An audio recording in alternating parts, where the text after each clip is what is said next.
एक गांव में एक लड़की और उसकी माँ एक छोटी सी झोपड़ी में रहते थे। लड़की का नाम दिशा था।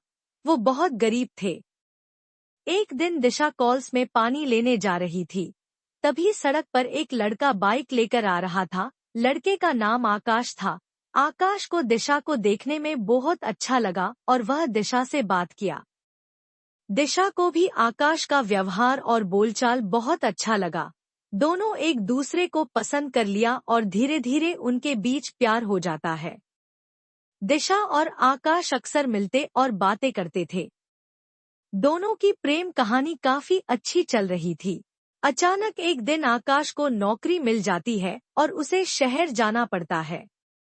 वह दिशा को यह बात बताने आता है। दिशा यह सुनकर बहुत रोने लगी और आकाश को जाने नहीं देना चाहा, लेकिन उसे जाना ही पड़ता है। इसलिए आकाश दिशा को सांत्वना देता है और चला जाता है।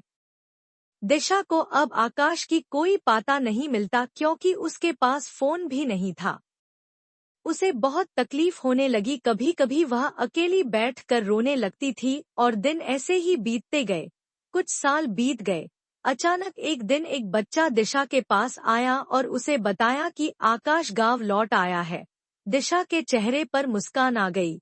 वह बहुत खुश होता है और एक पल की भी देरी किए बिना वह अपने प्रियजन से मिलने के लिए दौड़ना शुरू किया।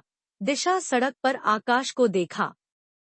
दिशा देखती है कि आकाश बहुत बदल गया है। उसने सूट कोट और टाई पहन रखी है।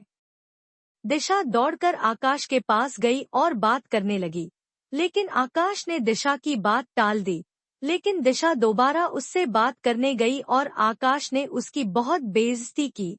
आकाश दिशा से कहता है कि दिशा अब उसके लायक नहीं है और भी बहुत अपमान कहता है और आकाश वहां से चला जाता है।